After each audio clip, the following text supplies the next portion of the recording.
सराफा व्यापारी जरूर ध्यान दें। हमें पता है आपको MCX पर ट्रेडर्स की पोजीशन चाहिए।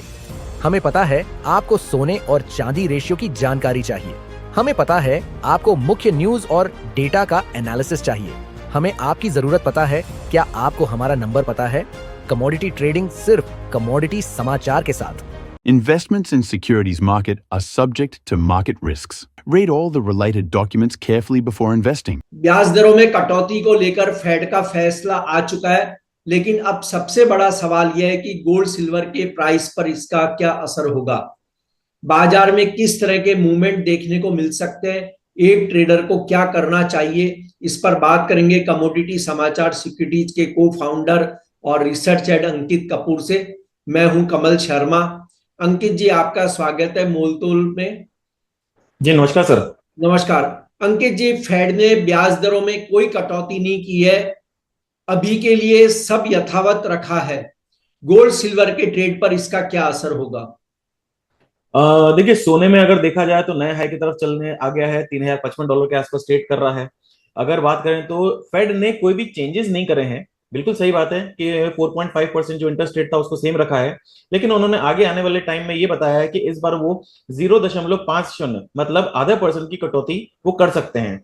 वो कब करेंगे, कैसे करेंगे, वो सारी की सारी इकोनॉमी पे ड्रिवन है। लेकिन जो गोल्ड सिल्वर में वापस से उछाल देखने को मिला है उसका मुख्य कारण सबसे पहला ये है कि उन्होंने जो अमेरिका की ग्रोथ रेट है, जो जीडीपी की ग्रोथ रेट है, उसको 2.1 से घटाकर 1.7 कर दिया है। मतलब इतना ड्रास्टिक चेंज करा है। ज्यादातर अगर चेंजेस हमको देखने को मिलते हैं तो 0.1% 2% का रहता है, लेकिन 0.4% का चेंज आने का सबसे मुख्य कारण ये रहा है कि डोनाल्ड ट्रंप की जो नीतियां रही हैं उसके कारण कहीं ना कहीं इन्फ्लेशन का डर बना हुआ है और परचेजिंग पावर के अंदर कहीं ना कहीं उनको कटौती देखने को मिल रही है। सामान अगर महंगे होंगे तो डेफिनेटली कहीं ना कहीं अगर देखा जाएगा तो परचेजिंग पावर अमेरिका की कम होगी। और जिस तरह से ग्लोबल टेंशन क्रिएट हो रही हैं, इस कारण से आर्थिक मंदी की बात तो कही जा रही है, लेकिन अभी भी फेड ने माना नहीं है कि आर्थिक मंदी आ सकती है, क्योंकि उन्होंने बोला है कि मार्केट में जिस तरह से कंडीशन चल रही हैं, जॉबलेस जो क्लेम्स हैं वो निचले स्तर पर चल रहे हैं। वहीं अगर बात करें तो जो इकोनॉमी है वो ग्रोथ पे है, लेकिन आंकड़े जो बता रहे हैं वो कहीं ना कहीं एक कंटिन्यूएशन में नहीं है। कोई आंकड़े मंदी क्या बता रहे हैं, कोई आंकड़े तेजी के बता रहे हैं, तो अभी आंकड़े भी सही नहीं आ रहे हैं।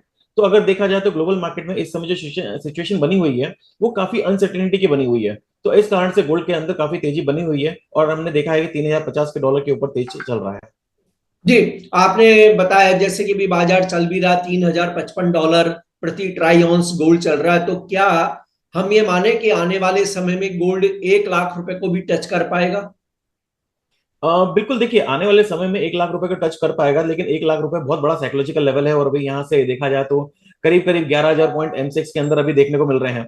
देखिए अभी जिस तरह की कंडीशन चल रही है, अभी मैंने आपको जैसा बताया कि फेड ने अभी ग्रोथ रेट कम कर दी है, तो ग्रोथ रेट कम करने से डेफिनेटली एक पुश मिल रहा है। लेकिन इस लेवल पे अगर मैं कोई खरीदारी कर रखा है तो डेफिनेटली उसको होल्ड रखना चाहिए। लेकिन 1 लाख के टारगेट मुझे लगता है कि आने वाले समय में जल्दी छुएगा, लेकिन इस साल छुएगा उसको थोड़ा सा मुझे लेकर संशय है, क्योंकि मार्केट के अंदर लगातार तेजी बनी हुई है, तो कहीं ना कहीं ठहराव देखने को मिलेगा। तो ज्यादा से ज्यादा मार्च तक की जो हमने पहले भी बात करी हुई है, अगर आपसे देखें दिसंबर में हमने बात करी थी कि मार्च तक हमको अनसर्टेनिटी देखने को मिलेगी, उसके बाद देखने को मिलेगा कि किस तरह से आगे की सिचुएशन डेवलप होती है।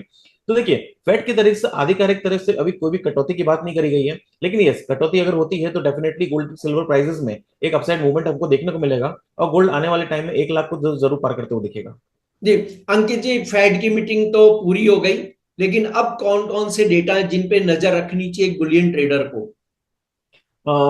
जो मुख्य डेटा है वो फेड का वो तो निकल चुका है और सबको पता है कि उन्होंने एक चीज और करी है, ट्रेजरी बिल जो है उसके अंदर जो रिडम्पशन है $25 बिलियन से घटा के उन्होंने $5 बिलियन कर दिया है पर मंथ का।